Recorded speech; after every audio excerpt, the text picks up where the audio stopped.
I'm telling you, doing the Gail commandments are so demanding. I'm realizing it's time for me to do my weekly video. And Jesus also expects me to work on Gail the Complete series, which is basically a series of short stories about everything that my men and I have gone through, which is almost. So I told the only way I can get into it is I have to write really well. If I'm not writing something that challenges me and makes me feel like I'm doing a good job, I can't get into it. So I have been rereading all my craft books, and one that I found especially helpful is Save the Cat. Yeah, that was actually what helped me to figure out my ending to Silver Skies. I figured out that Silver Skies was institutionalized, and I've also figured out that the Save the Cat category for Gail the Complete series is also institutionalized, and I've been reading a book called Save the Cat Writes a Novel by Jessica Brody, and I've been taking notes. I've been reading all the categories, and I can see a little bit of some of the others in there, but the main category is institutionalized. So I'll share my insights with you. The Save the Cat categories are very helpful to me as I structure Gail the Complete series.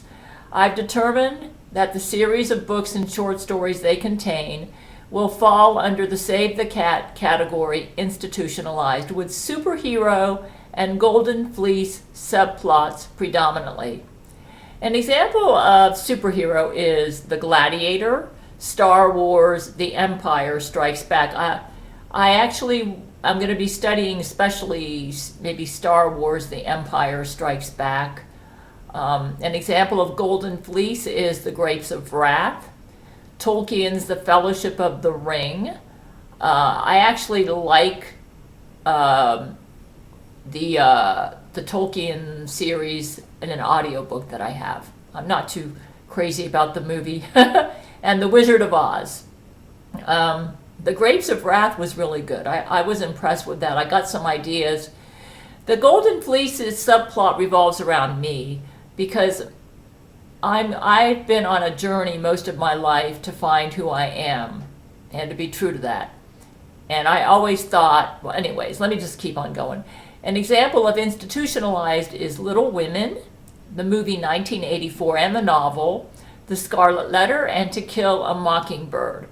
So Gail, the Complete series, starts off with Gail, very much under the control of the Jesuits in 1990, and who will die fairly soon if she doesn't get out, or at least try to get out from under their control. And I will reveal what we learned, that the Jesuits targeted me from birth because of my King David and Catherine the Great genetic profile. And that's probably going to come up in the stories around 2001 to 2006. Institutionalized stories are about a place to belong. You see two options, an empty seat or a place at the table. You know this is a choice that might define you for the rest of your life. So what do? Do you join the group or do you forge a path alone? This question, to join or not to join, is at the heart of every institutionalized story. And these are the novels that spotlight groups of people. Let me go ahead and change a typo in here. And the ultimate choice whether to be a card-carrying member of the group or go it alone. And the answer isn't always easy.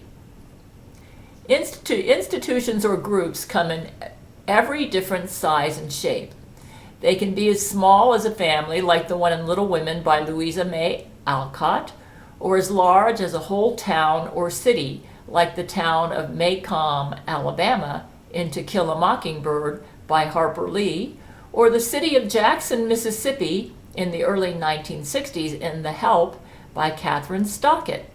They can even be subsections of society, like The World of the Greasers and Socks and the Outsiders by S.E. Hinton, The World of Rich 1920s Long Islanders and the Great Gatsby by F. Scott Fitzgerald, or The World of the Patriarchy in 1930s Georgia in The Color Purple by Alice Walker.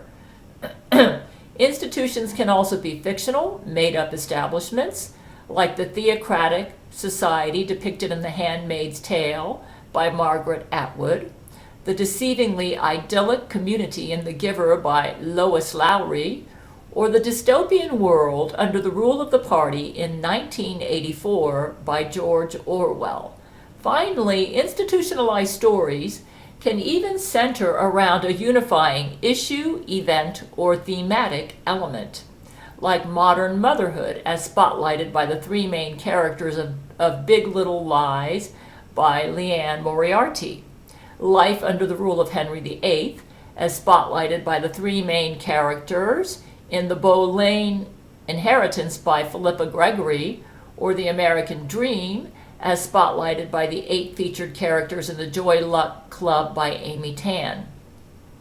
The number one indicator of an institutionalized novel is that the story is about the many, not necessarily the one. Even in the case of single narrators, as in The Great Gatsby, The Outsiders, or The Handmaid's Tale, these stories are more about the larger group the hero inhabits and the hero's relationship with that group than they are about the hero's solo journey. In The Great Gatsby, we see the story through the eyes of a newcomer, Nick Carraway, but his life is far less interesting than the lives of the people he gets involved with, namely Jay Gatsby and Daisy and Tom Buchanan. In The Outsiders, Ponyboy is our eyes into this fraught world between the greasers and the socks, and he's the character that changes the most. But there's a reason the title of the novel is plural. The institution in Gail, the Complete series, is the Jesuit order run by Satan, which basically runs the earth when Gail is born in 1957. They have made serious infiltrations into all aspects of politics, the social institutions, the religious institutions, the economic institutions, as Satan prepares to take over the world using his Antichrist.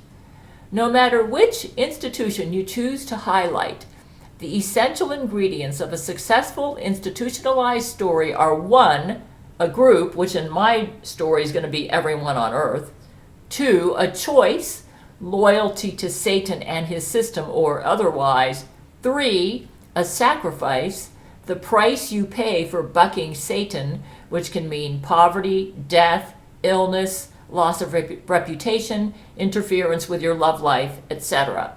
So let's look at what we're dealing with in this type of a story. The groups featured in institutionalized stories are those we're either born into, and we were all born on Satan's earth, so we're all part of this group, brought into often against, and some people are more into it than others, like the Jesuits, brought into it often against our will. Yeah, we had no choice but to be born on Satan's earth, or asked to join, and these would be the Jesuits. Regardless of size, when done right, these institutions can feel like the whole world to the characters inside them and outside them.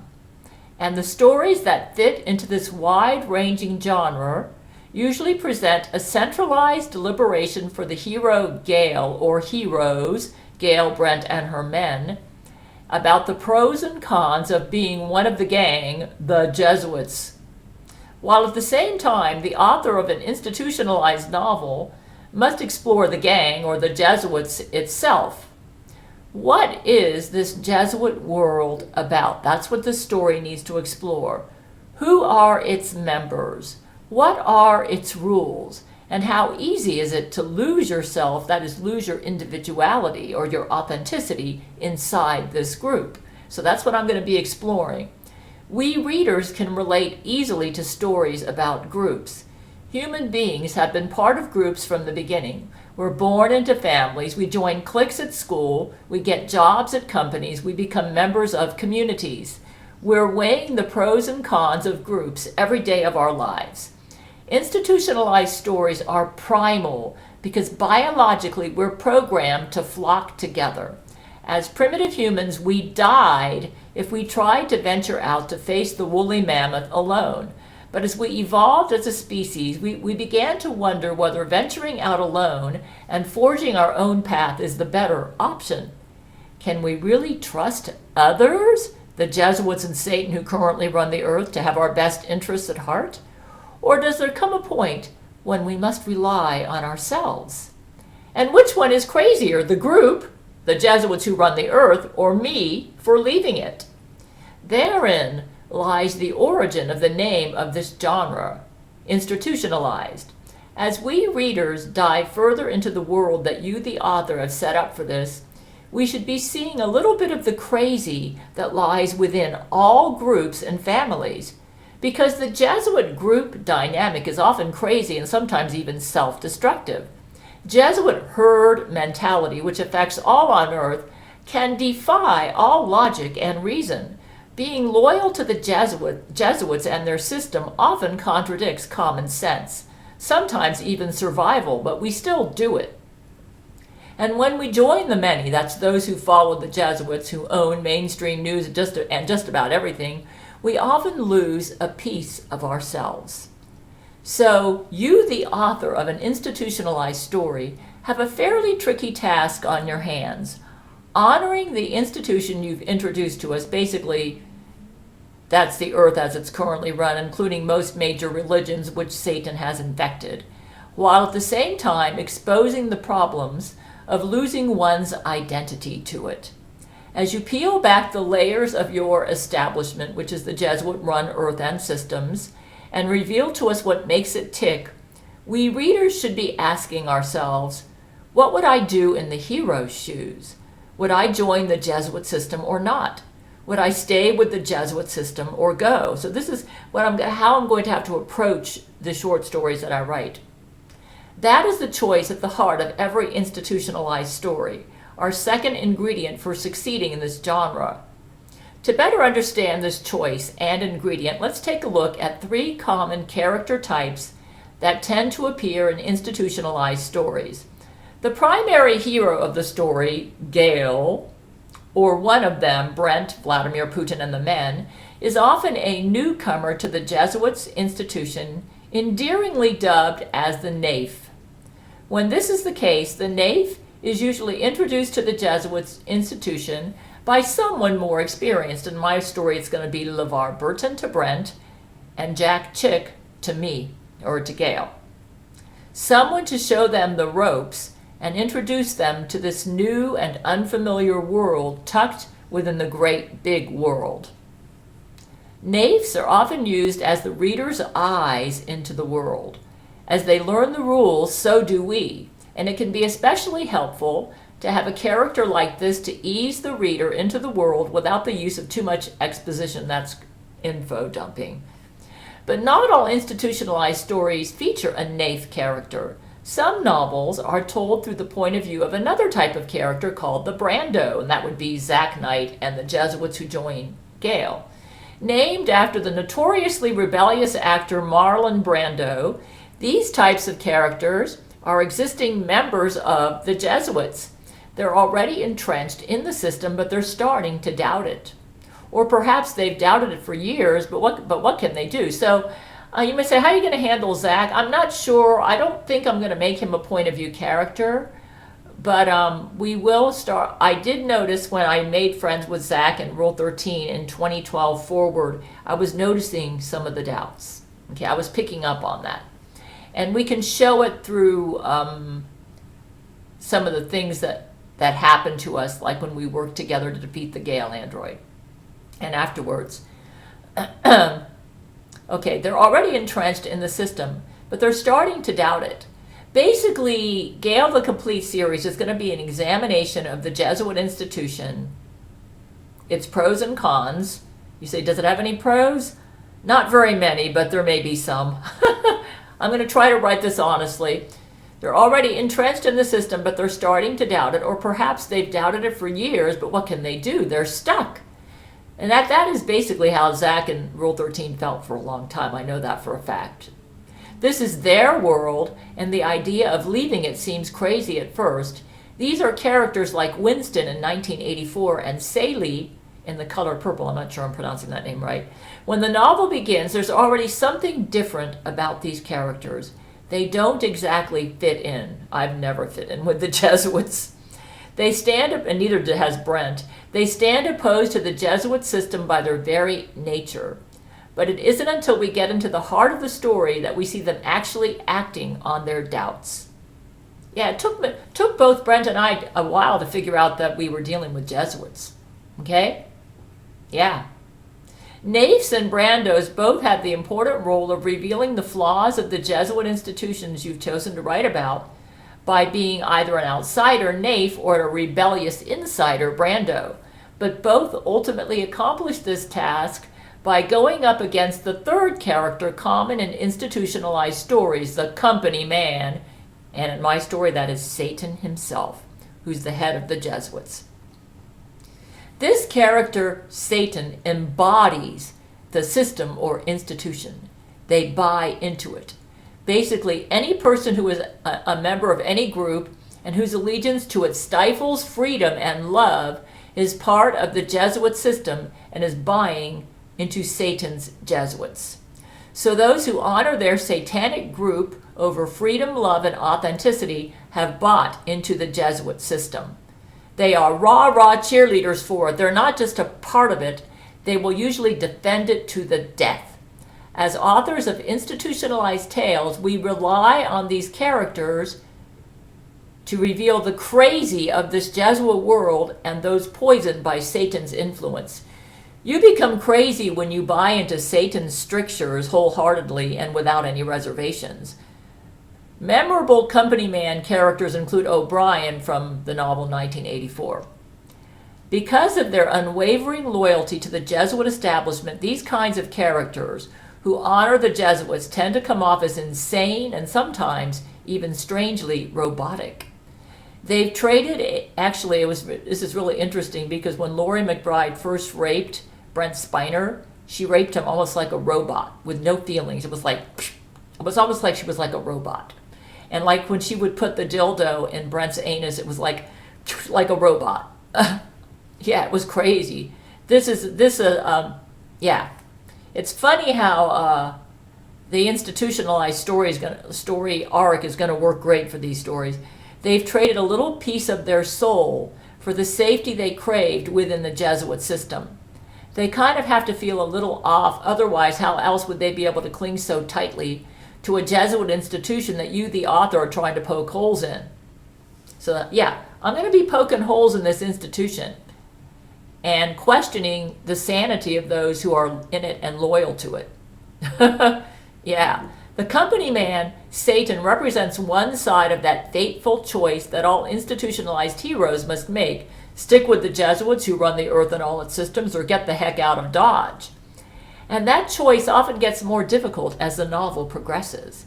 Loyalty and resolve are tested as the Brando, Zach and ex-Jesuits, or Naif, Gail and her men and supporters, get more entrenched in the drama of the institution and its seemingly crazy rules.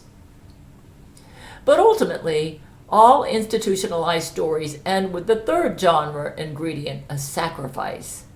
Gail sacrificed her financial security and her reputation to rebel against the Jesuits.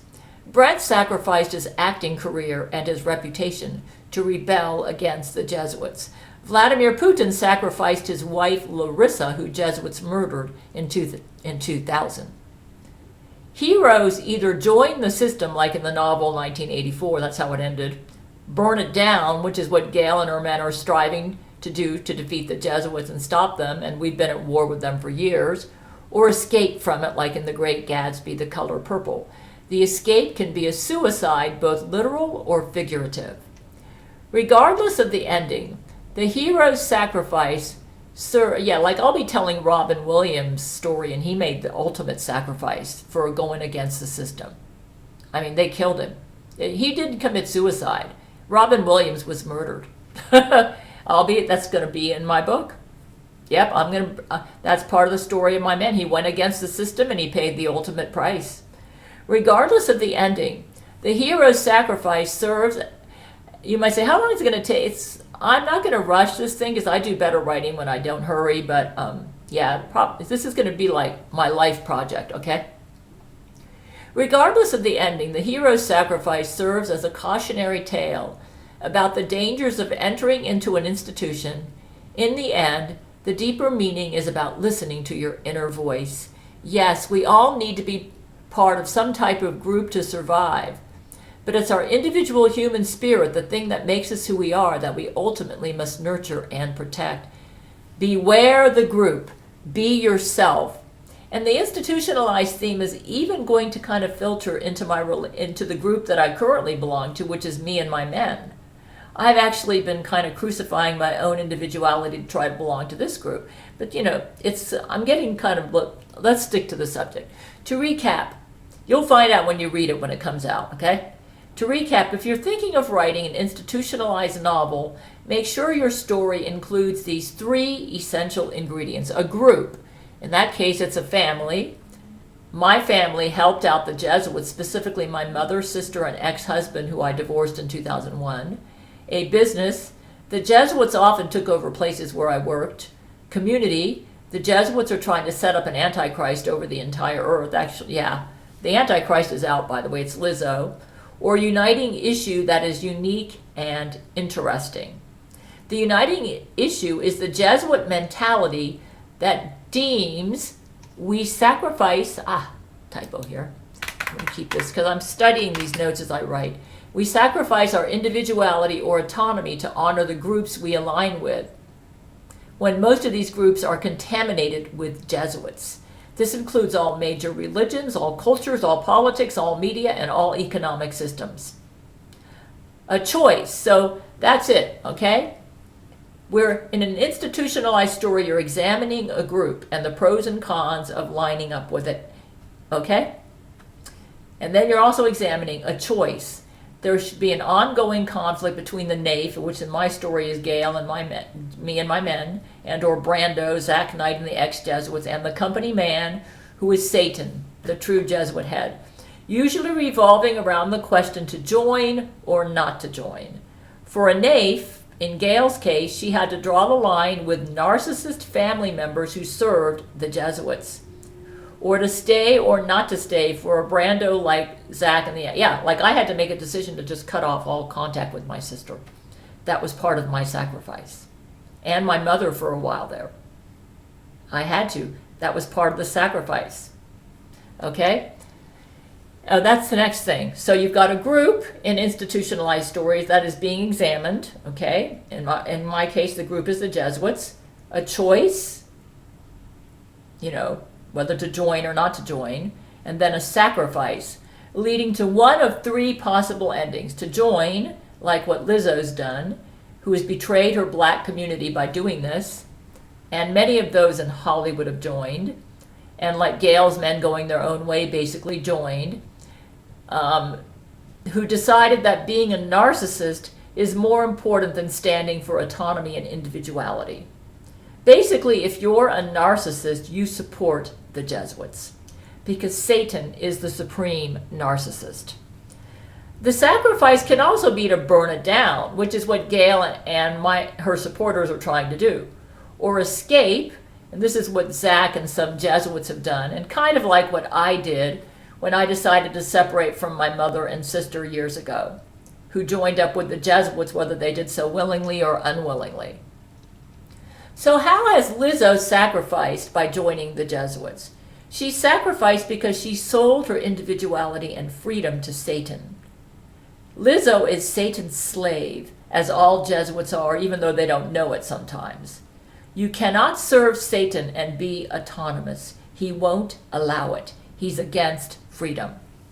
Those who are attempting to burn down Jesuit institutions, which have practically taken over Hollywood, most of what's online, the economic institutions, the governments of the world, the media, and all respectable institutions, have sacrificed their reputations, not their characters, mind you, but their reputations, their financial prosperity in many cases, sometimes their families, their health, and the other consequences of dismantling the Jesuit system, which is entrenched over all the earth. Double up here. Okay. So as part of Gail and her men's attempt to burn it down, Gail worked with Vladimir Putin to build something in the place of the Jesuit systems that we've been trying to dismantle, and they keep rebuilding them. It's been a big job, and it's not done. Currently, Gail has relinquished this job and given it mostly to Brent Spiner, my husband, as I focus on my writing. Those who have sacrificed by escaping the Jesuits have also sacrificed financial prosperity and their safety and reputations. That would be like Zach Knight and ex-Jesuits. So this is how I will arc the short stories in Gail the Complete series under the institutionalized umbrella, which means I will include these stories that highlight the aspects of the Jesuits and Satan that have affected me and my men and supporters. The Jesuits and Satan have done so many things to me. This is going to be a big, long book. There will be subplots around Brent that are superhero because Brent evolved into a heroic man who would die for Gail and help her stay on her path. And subplots around Gail that are golden fleece because Gail has learned many things in her life's journey, even though she thought the answer was to get a good husband. When I get around to the ending, years from now, it will be about listening to your inner voice and being true to who you really are, and being prepared to make whatever sacrifices you must to be authentic, real, and loving. So yeah, I have to make a YouTube video, and I've been working on my writing. I have downloaded a lot of books to my Kindle that I can get free online, and I've been finding a lot of movies to watch. And I'm studying mostly movies in the institutionalized category, but some really good ones in other categories, just to kind of inspire me as a writer. So yeah, I am going to be publishing this through a traditional publisher. I'm not going to be self-publishing, though I do share it with my Patreon supporters, because right now, like I said, I'm really, really busy working on the book, the short stories. 2 of them are done. I'm on the 3rd one. Right now I'm in the middle of Brent Spiner's rape. But it's going to be different than the movie because I really want this to be literary. Yeah. So I've been reading all sorts of books. I read, I get ideas. I'm taking notes because it's very helpful to me to know what kind of story I'm writing, because then I know how to arc the stories. So let's say here I am writing about Brent Spiner's rape. There's several ways I could arc this short story, okay? Like if it was a buddy love story, which it's not, I could show it from the perspective of how I connected with Brent and Brent connected with me and how we complete each other and that sort of thing. But it's not a buddy love story. It's institutionalized. And so what I need, even though there are some aspects of buddy love in there, with the focus when I go into Brent Spiner's rape is showing how the Jesuits were involved in this. I don't even have to mention their name. I'm just going to kind of like highlight their tactics, what they did, and hint at what they were up to and how it affected us, how the Jesuits affected us, how they got between me and Brent and caused problems, and boy, did they cause problems. So that's going to be the focus, okay? And also how they tried to kill our individuality, okay? So that's what the focus is as I'm writing the short story. Knowing it's institutionalized, I know that I need to focus on how they tried to kill Brent as a person, okay? Yeah, they did, literally. You cannot be a successful Jesuit if you're totally autonomous. Satan won't allow it. I can tell you that for a fact. He'll lie to you and say he's big into freedom. No, he's not. You are not allowed to support true love as a Jesuit. You say, I can't believe it. It's true. Satan's even mentioned that. When he showed up at the 2020 trial at the Supreme Court, he said he's against all forms of true love. And Zach even told me that as a Jesuit, he had to be against true love. So that's some of the stuff, that's what I'm talking about. That's what I'm talking about. Yeah. Institutionalized stories are actually against slavery. Yeah. You'll be exploring that. we will be exploring that. So basically, they were trying to make Brent a slave to Laurie McBride. Okay? Yeah, she drug raped Brent, and I'm going to just show the dynamics of how they pulled this off. And they're very brazen. Yeah. They are a unique institution. They're very wide-ranging. They're everywhere. They're entrenched everywhere. And we've all been poisoned by them. All of us have been. And a lot of us don't realize it, okay? So when I write these short stories, I'm going to be pointing that out. Anyways, I'm going to go ahead and end this video because I've got a lot I have to do today. And I just wanted to make sure I do my weekly video.